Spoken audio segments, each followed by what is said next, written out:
Hey, yo.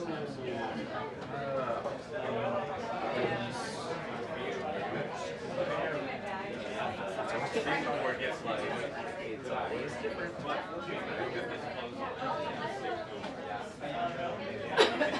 Pocos, pocos. I think they're trying to just like jump up.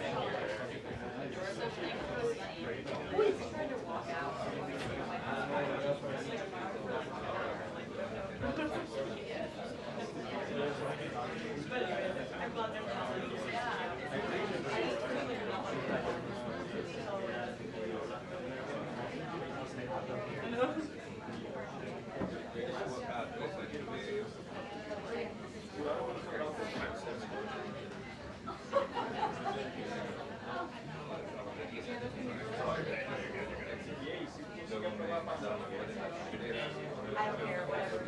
Yeah.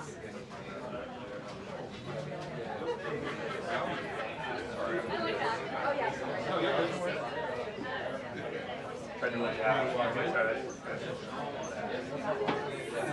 How are you? Oh, Super? super, and then followed by duper. Wow. Yep. Super and duper. I don't know if I've gotten to super yet. I think you'll do it. Think so? I think you'll get there. I like your face. Hey, listen. All we have is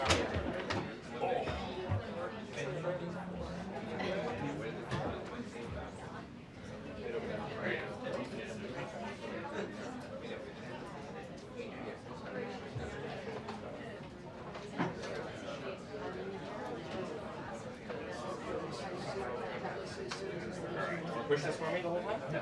Sure. Yeah, I'm pretty sure. Unless you want to do a shared line. We just would. You have a. Oh, thank you. It's my urgent eating. My little prosciutto sandwich. Was it good? Delicious. Where'd you get it, Pop? Off the turkey. There you go. I like to go on a healthy dish. No, no, it's stuck.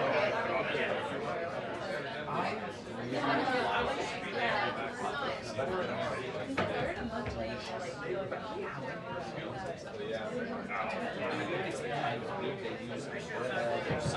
kind of magical possibly some kind of, but it doesn't change from sandwich to sandwich. So that's why I think it's. Well, I like the bottle. I've never seen it in other places, but and I like how it's quality food. Yeah.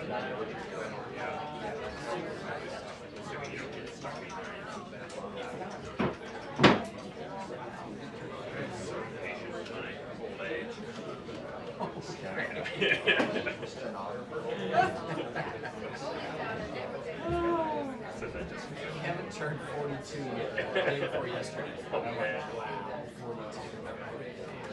Things were just getting started. Who was? 42. Who's Mark? No, Kevin Deach. Oh, Deach. Mark is older. Yeah. How old is Lamar?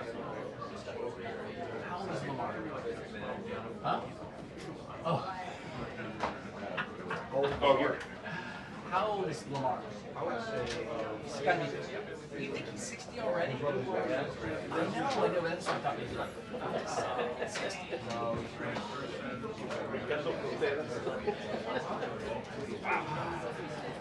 okay.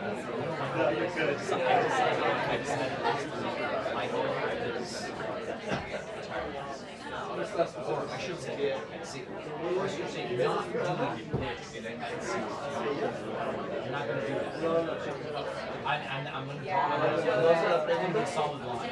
This will not, I will not be crawling around in the well at 60 years old. I will not be dealing with, I'm not going to be dealing with Goyle at 60 years old. Because you know he'll still be here. 60.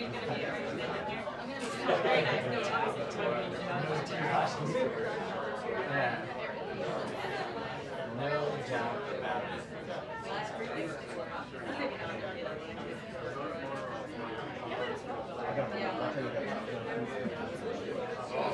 So smart. So smart. Do that? Do you need a music? Yeah, that was December 2,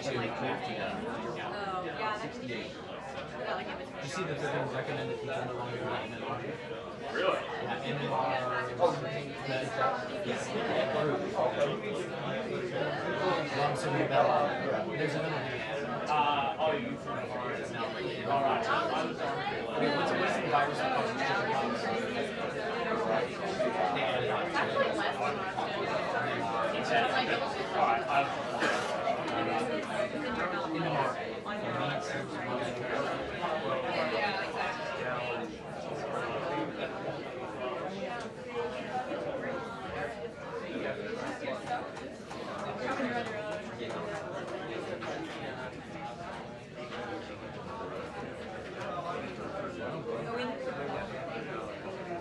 Would you get it Potbelly?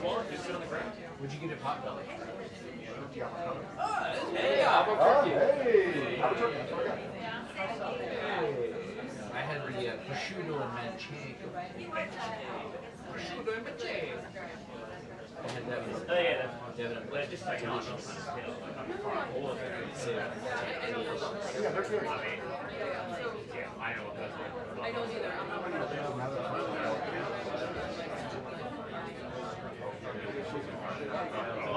Is it this weekend?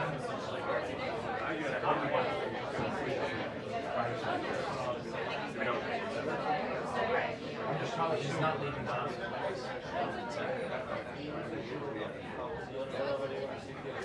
I guess it is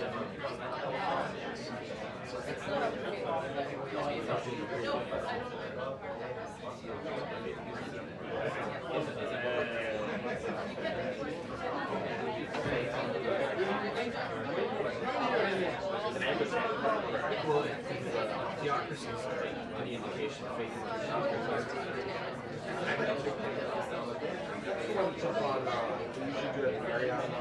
in Warden Park? Hey, come on now. Good. Marriott Warden Park is closed. Yes, it is. It's gone. Oh, not It's the now one, not the condos. big building. It's all condos. The one on Calvert. Oh, you mean the one on the other side of Calvert Street from the Warden Park? That's the one. Yeah. That's not a Marriott. That's a. That's where the Beatles first stayed. The first night in the United States. Right on Rock Creek. Yes. Oh, Yes. is that right? Yes. The first night they ever stayed in the United States. It is. What's it called?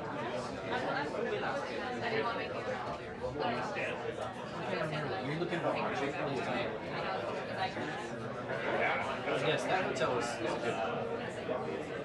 They have a display of, you go and cover anything there, go into the hallway, right, and they have a display of let the Beatles stay there. That was the same day that Dennis Brock photographed them. They went off the plane at National Airport.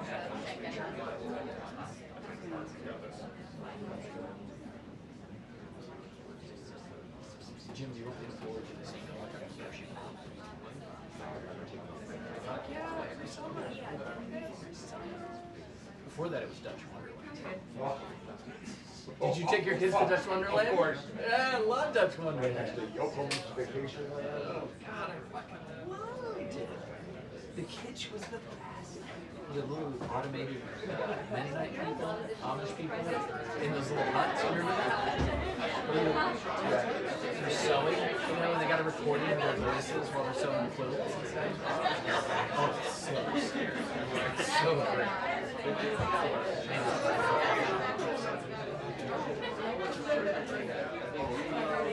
Yeah, if and when you have kids, you're gonna.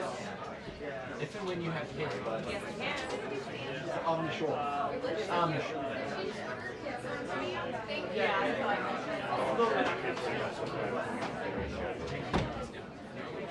Yeah,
No, but I'm just trying to find a video of these.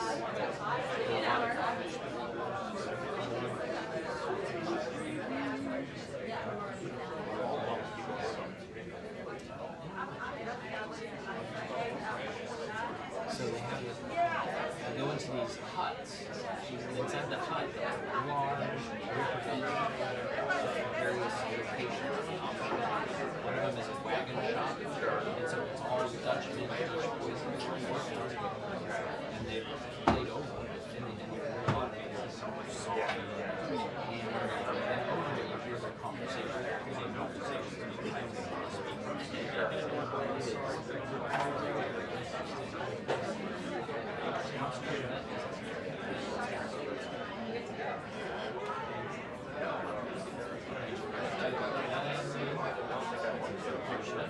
Oh, here it is. Here it is. Oh my god, that's terrible.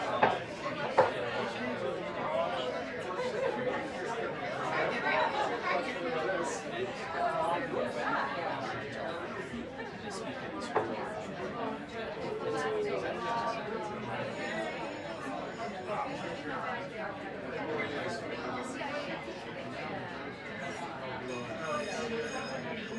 Is that cow on it?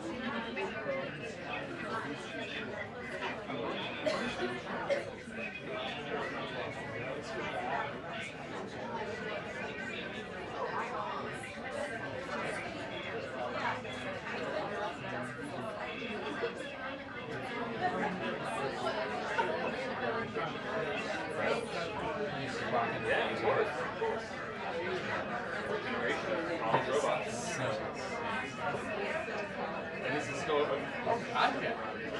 Yeah, if you have kids and you don't want to spend Six Flags money, you go to Dutch World. Question. Do they frown upon like early 30s? They need all the money they can get.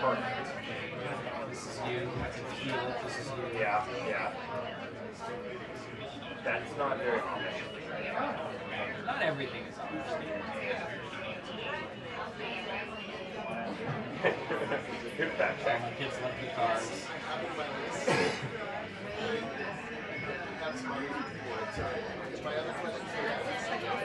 We've added some things inside there. That's all.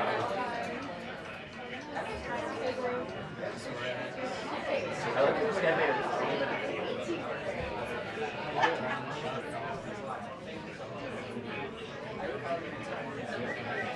Yeah.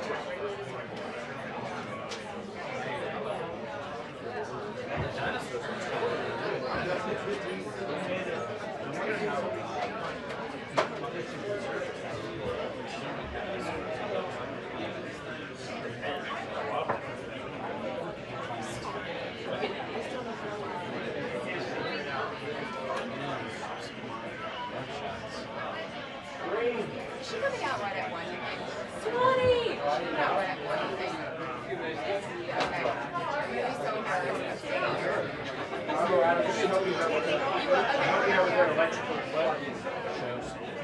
Dragons, knights, dragons, Driving night. wet knights.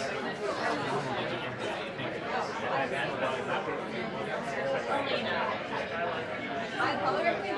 Oh, yeah. Great.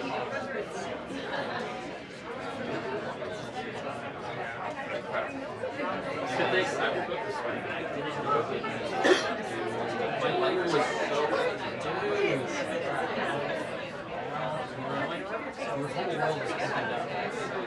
My life will be demarcated before and after.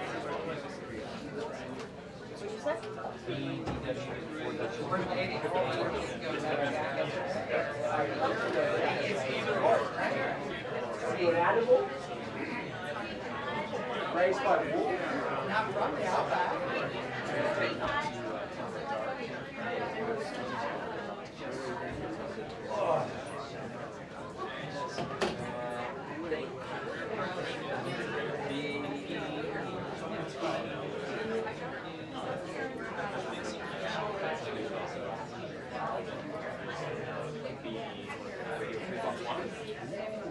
But they come in contact with still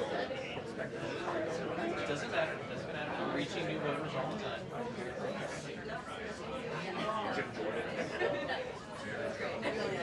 It's like a long time before, you know? We would be wearing a jacket. Yeah, we really couldn't do it. Yeah. Jacket would be very disguised in the hat. How do you tell the time of this? Is it a rotating piece of what's in the Sure. fire? What's the time? Yeah. One. So it's like 3 minutes. Yeah, that's fine. It's quite difficult to Like Dutch Wonder. Now It is a conversation. I can read this because it is almost exactly one, and it's right now. I'm trying to read this thing, the time isn't that exact. In between. Yeah, because if you can see the letter, But you are given a preview of it, so you can get a ballpark. yeah, you can.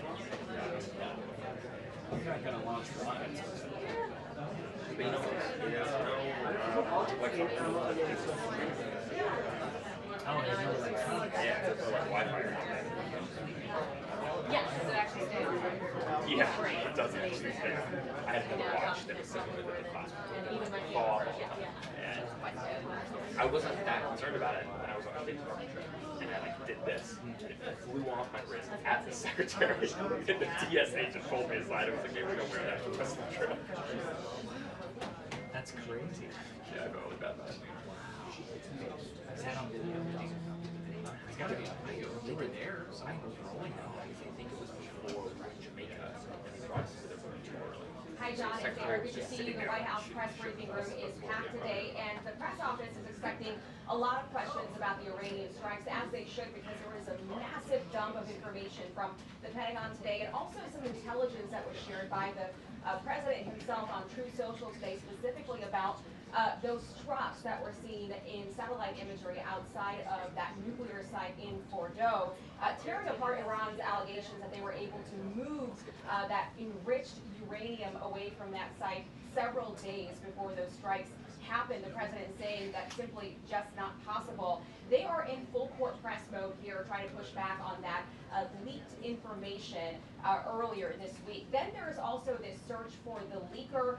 The White House hasn't publicly said that they believe this leak came from Capitol Hill. However, they have said that it happened shortly after some information was shared with Congress, and then of course we saw those classified briefings that were delayed shortly after. So they're going to start limiting information, classified information that is shared with Congress, and there might be some questions today about how they'll decide what information they will limit and how lawmakers will feel about that, because of course Congress has oversight privileges as well. And Deputy AG Todd Blanche, by the way, told Fox News last night, or Ingram, that they are ready to go after and charge really anyone, even if they are a member of Congress, if they in fact this information. A lot to get to here at this press briefing. I think they can wrap up.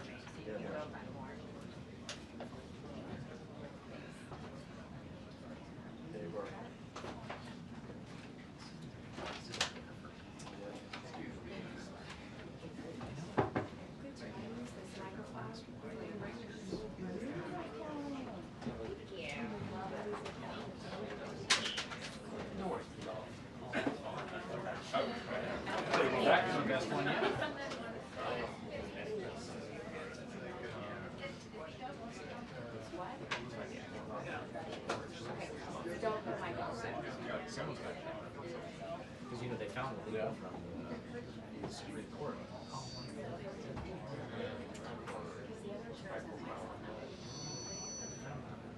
It's weird. Isn't it weird?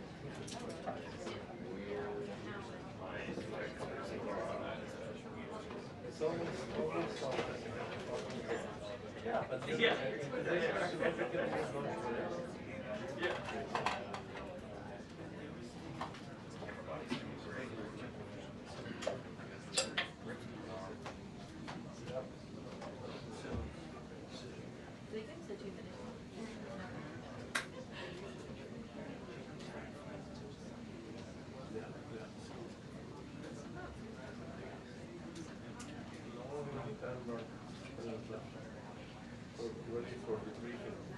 Take care, man.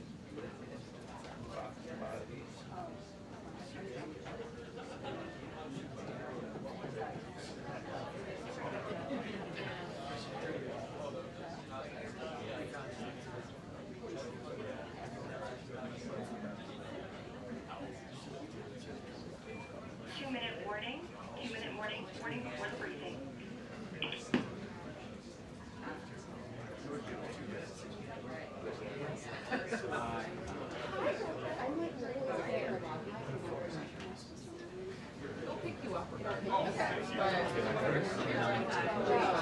There you go.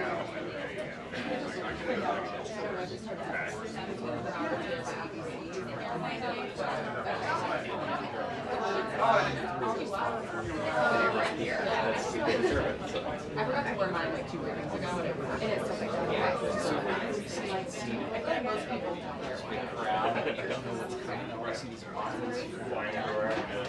Shit. Finally, the last one flung out of the view, and there it is. Oh, JJ. Hey, for you, anything, JJ. Come on. Come on. We all have work to do. Come as early as we can.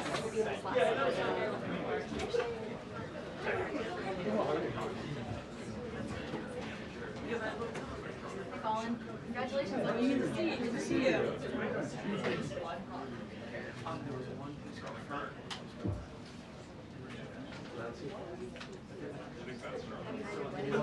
In May. In May? Yeah, we just Well, got back from congratulations. Portugal like a month ago. Oh, that's amazing. Awesome. So great. Yeah. You're doing great. Yeah, so thank you. Yeah, it's been good. It's been good.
Good afternoon, everybody. Good to see all of you.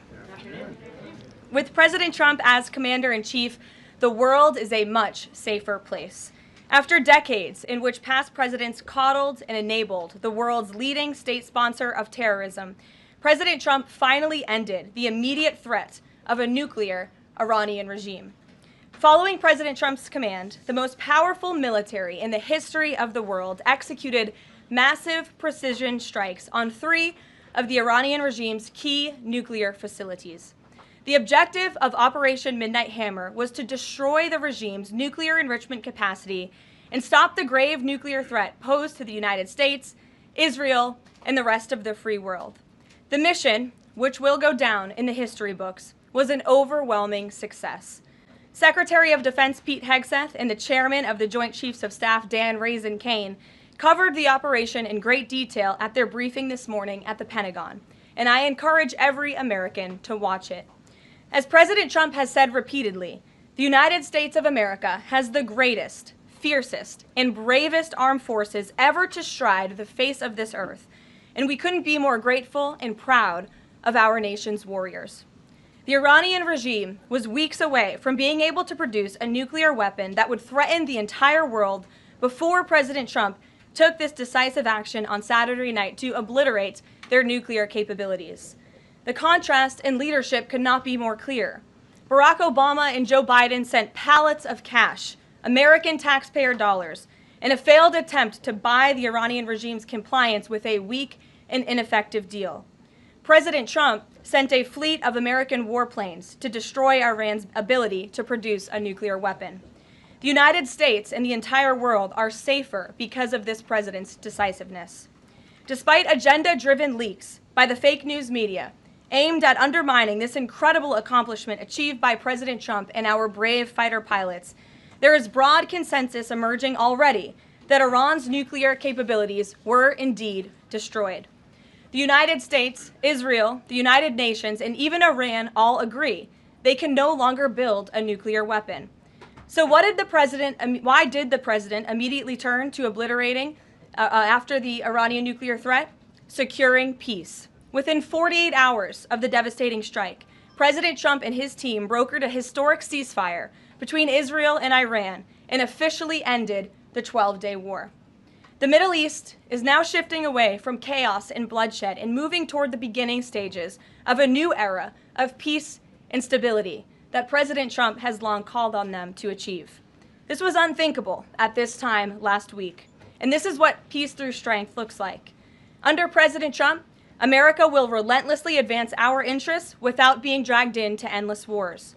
His fearless leadership guarantees America is once again respected across the world. Just look at what he was able to accomplish at the NATO summit in the Netherlands. Many of you were there. Our allies agreed to invest 5% of their GDP annually in defense because President Trump demanded it.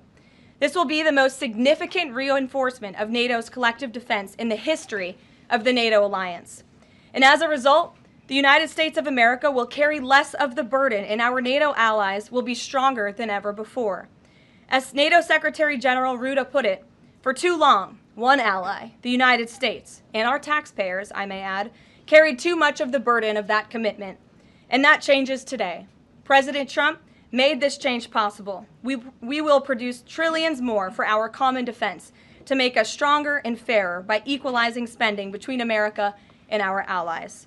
This is the Trump effect. This is what the president meant when he declared that America is back.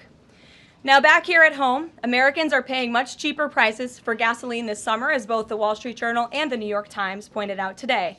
Here's how the Wall Street Journal put it. Hitting the road this summer won't bring as much of a big hit to your wallet. The national average for a gallon of regular gasoline is about 23 cents cheaper than this time last year. Analysts say plentiful supply is expected to keep prices down in the coming months. These are the cheapest gas prices at this point of the summer since 2021. And despite all the doom casting from liberal pundits, oil prices on Tuesday were lower than before the Israel-Iran conflict began. As President Trump continues to unleash American energy, our country will have even more efficient, reliable, and affordable energy to protect our national security and fuel our people. Later this afternoon here at the White House, the president will host a One Big Beautiful event in the East Room to rally Republicans to get the One Big Beautiful bill across the finish line. At that event, he will be joined by everyday Americans from across the country who will massively benefit from the common sense policies and provisions within this bill. This is the largest tax cut for working and middle-class Americans in history, and it's going to put more money into the pockets of hardworking Americans. Families will see an average increase in take-home pay of more than $10,000 per year. Americans earning between $30,000 and $80,000 per year will see a 15% tax cut. Overtime and tipped workers will save thousands of dollars annually. And our amazing seniors will receive historic financial relief by reducing the tax burden on their Social Security benefits. Simply put, this bill is going to unlock the golden age of America. And we look forward to continuing to work with the Senate and the House to see this bill on the president's desk for signature by Independence Day. Here in our new media seat today, we have Colin Anderson with the Washington Free Beacon, who will kick off our question and answer. Colin, go ahead. Thank you, Caroline. We reported yesterday on a briefing from the Israeli defense minister in which he said the U.S. and Israel are working together to monitor any attempts from Iran to rebuild their nuclear program, and also that if Iran was to do so, the U.S. and Israel would work together to once again destroy that nuclear program. Is that aligned with the president's thinking? Look, the president, as I said in those opening remarks, Colin, and thanks for being with us today, views the Middle East on its way to peace and prosperity. And the president used strength on Saturday night. The whole world saw that the United States is indeed the most lethal fighting force in the world with those precision strikes on Saturday evening. But the president wants peace. He always has. And right now we're on a diplomatic path with Iran. The president and his team, namely Special Envoy Witkoff, continue to be in communication with the Iranians and especially our Gulf and Arab partners in the region to come to an agreement with Iran. As for our alliance with the State of Israel and that friendship and that partnership between the United States and the State of Israel, I would argue it has never been stronger. And we see a new era in which perhaps some of these Gulf and Arab states can sign on to the Abraham Accords. That was one of the president's most signature accomplishments in his first term, and he'd like to see more of those countries sign on in this second term. And so we look forward to sustaining a long and durable peace in the region, and the president wants to do that through a diplomatic solution. But as he proved on Saturday night, he's not afraid to use strength if we need to do it. Gabe. Thanks, Caroline. The president mentioned in a Truth Social post that no enriched uranium was moved from Fordow. What about the other two sites, Isfahan and Natanz, and how can the president be so sure that no uranium was moved?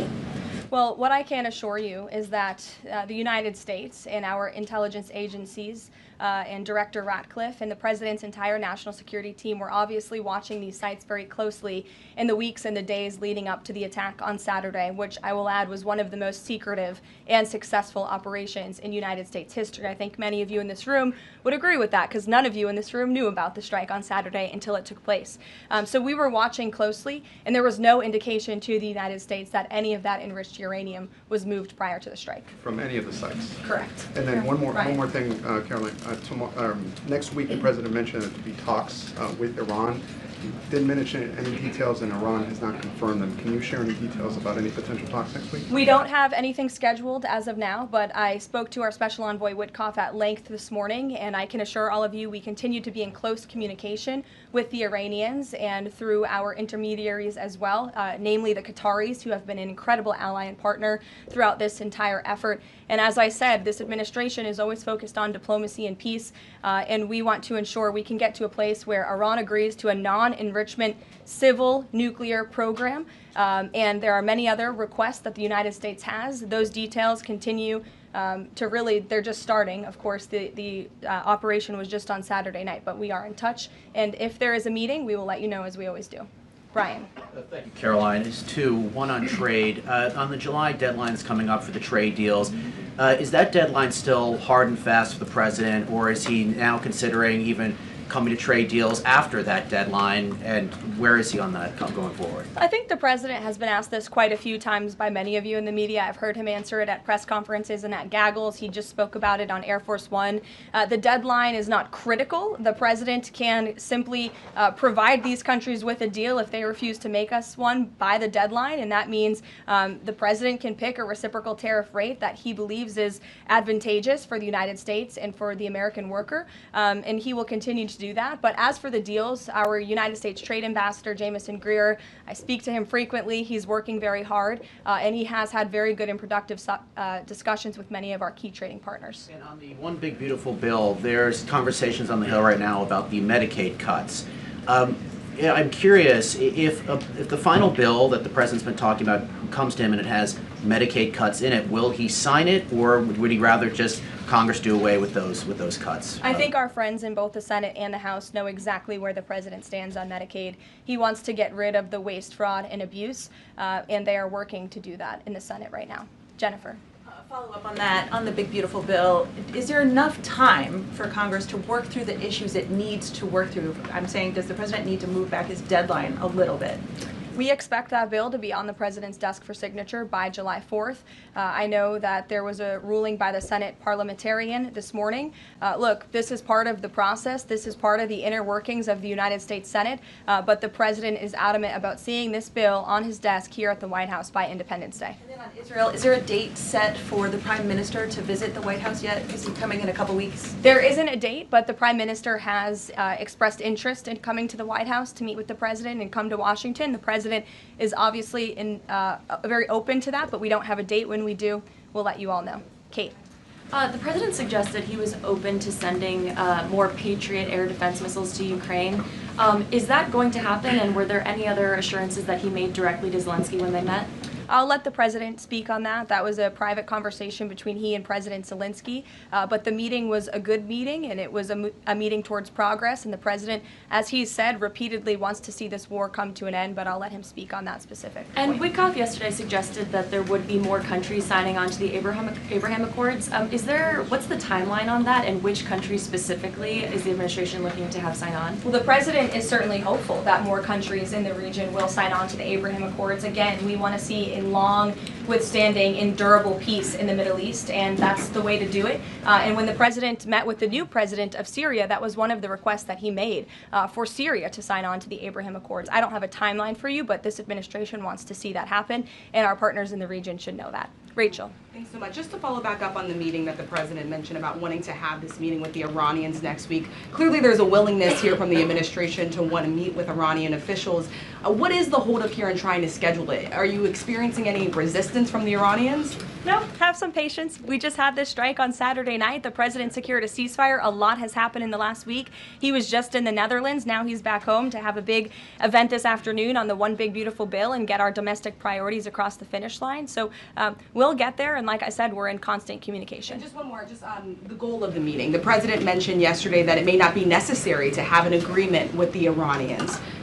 What is the purpose, what would be the goal of this meeting? Again, to continue moving forward towards a long-standing peace in the Middle East. Jordan. Yes, Caroline, thank you. So the president had some harsh words for both Israel and Iran on Tuesday as he was departing from the NATO summit after they both violated the ceasefire. He said, what's your response to Americans who are worried the peace isn't going to last and think that Israel is trying to plunge us into another endless war on their behalf? I think the fact that the president was able to successfully negotiate a ceasefire when nobody thought that was possible, it was a surprise to everyone in this room. It was a surprise to the world, but the president got it done because he wants to see peace in this world. He does not want the United States to be dragged into these conflicts. Again, he's not afraid to use strength if he has to, but the president has already proven he can put America first and deliver on peace at the same time. They're not mutually exclusive goals. And then one more. You know, after Kari Lake, she testified in the House Foreign Affairs Committee on the waste, fraud, and abuse and the rot, really, in Voice of America and USAGF. The president called for Congress to kill it. What does that look like, and is the president willing to sign an executive order? Well, I believe that action would have to be legislative through Congress, and the president directed Congress to get that done in his Truth Social post yesterday. If there is any executive action that can be taken to cut some of the waste, fraud, and abuse or do away with the program entirely, I'm sure our great Deputy Chief of Staff, Stephen Miller, is already looking into it. And if it can be done, it will be done here at the White House, but Congress should act as well. To the back. Go ahead. Yes. Caroline, thank you. The administration has To said the back, that, and then Carrie, I'll come to you. the administration has said that the DIA report was low confidence intel. Can you share what other assessments are currently underway to get to the bottom of just how effective these strikes were? Yes. Well, I can assure you what the CIA director said, that when we look at the entirety of the intelligence that we have to this date, it concludes that these strikes on the Iranian nuclear facilities were absolutely successful. It was a total obliteration, as the president said, and not only does our own intelligence say that, but also the Iranian foreign minister has said that. We saw Israel conclude the same thing based on their own intelligence. We also had the United Nations say that as well. So I think the only other time the United Nations, Israel, Iran, and the United States has agreed on something is that the sky is blue, but they all agree that Iran's nuclear facilities were completely demolished. And I would just like to reemphasize, you mentioned this was a low confidence preliminary intelligence assessment. And the entirety of that assessment was not leaked to the media. Only tidbits of that assessment were leaked to CNN. And we have seen this playbook run before, where you have people in the intelligence community, or perhaps on Capitol Hill, we don't know, but I believe the FBI is investigating to find out who that leaker was, because it's illegal, and they should be held accountable for that, leaked bits and pieces of an intel assessment to push a false narrative. And it's to the same reporter, I will add, Natasha Bertrand of CNN, who has done this in the past. In 2020, it was Natasha Bertrand who had 51 intelligence analysts falsely lie to her, but she still put it on paper for some reason, that the Hunter Biden laptop story was Russian disinformation. We all know that's not true, right? We can all agree on that now. That was a lie from the intelligence community. Also in 2020, this same reporter, Natasha Bertrand, wrote that a top intel agency ruled out the man-made lab leak theory of the coronavirus origins. Again, the president was right about that. This reporter wrote a lie from the intelligence community to seek a narrative she wanted to prove, and guess what? We now know that's the truth. Also, in 2024, Bertrand pushed the suckers and losers hoax. She also pushed the fine people hoax, which was taking the president's words purposely out of context. And then last October, and I believe this is notable, Natasha Bertrand published an article in Politico from the intelligence agency. She said that John Ratcliffe was speaking without any evidence when he said Iran was attempting to undermine President Trump's presidential campaign. And then we, of course, found out that was absolutely true. In fact, the Biden administration declassed an intel report which said they had high confidence that Iran had done exactly what Ratcliffe alleged. They did run an influence campaign to hurt President Trump's candidacy. In fact, we know the Iranians tried to take President Trump's life. And so this is a reporter who has been unfortunately used by people who dislike Donald Trump in this government to push fake and false narratives. She should be ashamed of herself. And that's not what reporting is. Journalism is trying to find the facts and the truth. And this week we saw this same reporter being used to push a fake narrative to try to undermine the President of the United States, and more importantly, the brave fighter pilots who conducted one of the most successful operations in United States history. And I think the American people fully know that this operation was a complete and total success. Elizabeth. Thank you, Caroline. The Miami Herald recently published a story saying the Trump administration was targeting migrant foster children. The Trump administration has denounced this as false. Could you clarify the Trump administration's position on protecting migrant children, particularly the 300,000 lost under the Biden administration? Yes, I saw that Miami Herald article yesterday, and I was aghast at the headline. It's egregious to accuse this administration of trying to target foster children. That is not at all what is happening at the Department of Homeland Security. And I learned that the Department of Homeland Security actually tried to work in good faith with this reporter to get this story right, to explain that this administration is trying to protect foster children. We are trying to keep children out of harm's way, even if that means their parents are not law-abiding citizens. We want to protect children, unlike the previous administration, which allowed children to be trafficked and raped, and in some cases killed because of the open border policies. Unfortunately, the Miami Herald just completely degraded themselves with this report, despite having a full list of facts from the Department of Homeland Security. It's another example of fake news. And the May border numbers speak for themselves. Not a single illegal alien was allowed into this country because of this administration's border policies in the month of May. That means not a single child was allowed into this country, possibly with human smugglers or human traffickers. And we know that was happening at the rate of thousands and thousands of children every single month in the previous administration for 4 years. And you didn't see any reporting of that from the Miami Herald, but now they're trying to accuse this administration. And we tried to give them the facts, and they refused to report them. So thank you for bringing that report to light. Aisha. Good to see you again. You too. I know you're looking for You're this. usually on the Hill. I know, I'm here today. I know you're looking for this leaker. Is it your belief, I know you said earlier you're not sure if it's on Capitol Hill or at the Pentagon, but is it your belief that it might be in Capitol Hill, and how confident are you that you'll find this leaker? Well, I'm not personally looking for the leaker. The FBI is looking for the leaker, so you'll have to ask them in the Department of Justice in terms of this investigation. But you know, leaking top secret classified intelligence is a crime, and people need to be held accountable for that crime. And the Can I just ask you about how you're going to be limiting intel to Congress? What would you say to lawmakers who say they have oversight privileges, they need this information? This administration wants to ensure that classified intelligence is not ending up in irresponsible hands, and that people who have the privilege of viewing this top secret classified information are being responsible with it. And unfortunately, clearly, someone who had their hands on this, and it was a very few people, few number of people in our government who saw this report, that person was irresponsible with it, and we need to get to the bottom of it, and we need to strengthen that process to protect our national security and protect the American public. Mary Margaret, go ahead. Thank you, Caroline. Sure. You just laid out a lot of different stories about disinformation that Natasha, excuse me, that Natasha Bertrand had pushed during her time at Politico and at CNN. Why would any member of the Trump administration leak anything to her? Well, again, as I just said, we're investigating who that leaker was. It could have been someone in the intelligence community, or it could have been someone on Capitol Hill who had access to this document. The FBI is searching for that person. Go ahead. Thanks, Caroline. The president was and obviously... clearly it was done to undermine the president, to answer your question. And I'm sorry, I really wanted to follow up on that really quickly. Before the strikes on Iran, we saw a number of other leaks about Tulsi Gabbard, the Vice President Vance. Is there an effort to divide the president's team when it comes to these leaks and which reporters they choose?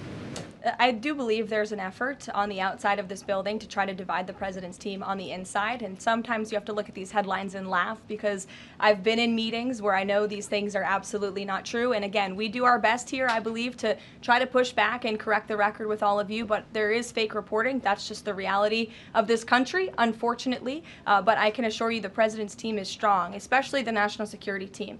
Everyone is very proud of the president, of our commander-in-chief, and of our military for the successful operation that took place on Saturday night. Thanks, Caroline. The President was obviously very pleased with getting his NATO allies to increase defence spending. He's made the same demands of Asia-Pacific allies of the United States, including Australia, where I'm from. How does the NATO result impact negotiations with Asia-Pacific allies? Does it, for say, strengthen the President's resolve to say, well, you know, our NATO allies have done it, now you need to do it too? Yeah, I mean, look, if our allies in Europe and our NATO allies can do it, I think our allies and our friends in the Asia-Pacific region can do it as well. But as for our specific relations in those discussions, I'll let the president speak on those. And can I just ask as well, when he had to leave the G7 early, he missed out on a number of bilateral meetings that were scheduled with other world leaders, including the Prime Minister of Australia. Obviously, President Zelensky, he's managed to meet since then, but are there plans afoot to make up for those meetings with the world leaders that he missed out on? Yeah, I think many of those world leaders understood the situation happening in the Middle East and the urgency and the need for the president to get back to Washington to monitor that situation. And obviously that was the right call, considering the success of not only the operation on Saturday night, but also the ceasefire that the president has since brokered on behalf of not just our country, but the entire world, frankly. But he has made up a couple of those meetings, and he has had direct phone calls with some of those leaders he was supposed to meet with as well. Not all. Ed. Oh yeah, thanks, Caroline. So to clarify on trade, so what happens to the countries other than China on July 9th? That's a decision for the president to make, and I will let him make it. Okay, and secondly, so now that oil is just about upper $60s a barrel, when's the administration going to start refilling the Strategic Petroleum Reserve? That's, again, a decision for the president to make and our Secretary of Energy. There's no imminent plans to do that, from what I understand. But as you have seen with the plummeting of oil prices in this country, it's because this president and our Department of Energy have really tapped into our resources here, and we have an increase of supply, unlike the previous administration that totally hampered our domestic energy efforts, but totally robbed and drained our strategic petroleum reserves. So when the time is right, the president will make that decision, but right now we are utilizing the resources that God blessed us with right here in our country to produce energy for our people. You know, one more if I could, on the One Big Beautiful Bill, does the president believe the parliamentarian of the Senate should be removed? I haven't spoken to him about that, and I'll let him speak on it. However, again, he knows this is part of the process and the inner workings of the Senate, and he wants to see this bill done, and he remains very much engaged in these conversations and in this process with lawmakers in both the Senate and the House side, and the whole White House does as well. In the back. Yes, Libby. Thank you, Caroline. Earlier today, the president stated that these photos out of Fordo that were showing nuclear materials being removed, suspected of showing that, were just concrete workers. What intelligence is that based upon? Look, the president shared that statement with all of you, and I already answered the question about whether uranium was moved prior to the strike, and the answer is no. Is there a chance that the DIA report becomes public at any point? I don't think this administration is going to get into the habit of sharing classified, top-secret information. Those classifications exist for a reason, and I wish everyone who had the privilege of looking at these documents would respect that. Daniel? Thank you, Caroline. You've been emphatic that the president's expectations for the One Big Beautiful Bill to hit that July 4th deadline. You had a big meeting on Capitol Hill yesterday with the Republican Study Committee. Did you walk away from that meeting pleased with what you heard? Did it bolster your confidence that Congress is able to meet that the expectation of the president? Yes, I did. The camaraderie at the Republican Study Committee was great. Members, expressed, their feelings about the bill, but as we saw, the bill passed through the House despite many people believing it could not. So the House is ready to receive this bill back from the Senate so they can pass it and bring it to the president's desk. So it was a great meeting, and Republicans are very unified. And we also talked about the mayoral race in New York City and how the victory of the Democratic primary candidate really shows how far left and unhinged the Democrat Party has become. And Republicans truly are on the right side of every issue in this country. We are on the side of no men in women's sports, on the side of low taxes, secure borders. So that was the topic of discussion. And the unity was strong and the camaraderie was high. And I know everyone looks forward to being here at the White House for the bill signing next week. Sure. Thanks, Caroline. The Supreme Court ruled this morning that South Carolina is allowed to deem Planned Parenthood as not a qualified healthcare provider, and that will block it from receiving Medicaid funds. Does the White House have a statement on that ruling, and would the president support a standalone bill from Congress to defund Planned Parenthood at a federal level rather than letting each state determine it? I'll let the president speak on that legislative priority, but as for the Supreme Court ruling, the president has always maintained that Americans should not be forced to violate their conscience and their religious liberty by having their tax dollars fund abortions, and we're glad the Supreme Court ruled on that side today, or yesterday. Then on Iran, but on a domestic matter, in January, President Trump revoked security details for several former administrations, including Mike Pompeo, Mark Milley, and John Bolton. Given the heightened tensions with Iran right now, is he considering restoring those security details? That's not under consideration right now. Fran. If I could follow up on trade, and then I have a question about the bill as well. Are you saying at this point that there's no plans to extend that July 8th and July 9th deadline? I mean, especially with everything that's been going on from Iran to the tax bill on Capitol Hill, is that under consideration at all at this point? Perhaps it could be extended, but that's a decision for the president to make. And as far as the bill itself goes, since the president has been back, what has he been doing beyond the event that he's having later today to try and get wobbly senators on board? Is he making phone calls, twisting arms? Is he having some people over to the White House? Can you tell us more about that effort? There have been meetings at the White House this week. I saw some senators rolling out of the Oval Office the other day, and the president remains on the phones talking to his friends in the Senate when necessary, and when they call, he picks up the phone. And I think that's why they greatly trust and respect his leadership. And we're having that big event later this afternoon at 4 o'clock. I would encourage you all to tune in. We're going to have some great everyday Americans who are in attendance. We'll have some tipped delivery drivers. I think we're going to have a barber from the great state of Arkansas here in attendance. We're going to have some law enforcement officers, some Border Patrol agents, and Tom Homan will be speaking as well. So the point of this event is to show the American people how this bill works for them and how there are provisions in this bill that will change their lives. Can you tell us which senators you saw rolling out of the Oval Office? I'll let the president speak on that if he wish. I don't share details about his private meetings without his permission. Emily, go ahead. Today, the Justice Department announced it was opening an investigation into employment discrimination at the University of California, alleging they had race and sex-based quotas.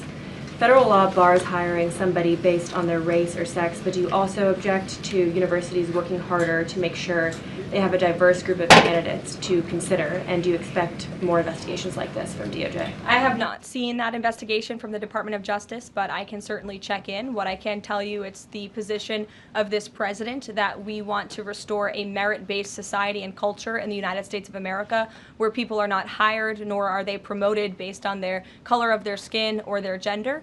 The president wants people to be hired in the workforce because of their merit and their skill, and I think most Americans agree with that. I'll take one more. Carrie, because I promised you earlier. So the Ayatollah Khomeini came out and said that Iran will, quote, never surrender to the U.S. That being said, what remains to do with the possible responses from Iranian proxies in the region and even in the U.S.? Look, we saw the Ayatollah's video, and when you have a totalitarian regime, you have to save face. I think any common sense, open-minded person knows the truth about the precision strikes on Saturday night. They were wildly successful, and it's what led to the ceasefire agreement between Israel and Iran, which the president is very grateful for, and the United States of America remains prepared to defend our assets and our personnel in the region. And again, I would just emphasize the success of the strike that took place on Saturday night, and the world is a safer place because of it. Thanks, guys, for coming today, and you'll see the president at 4 o'clock. Thanks.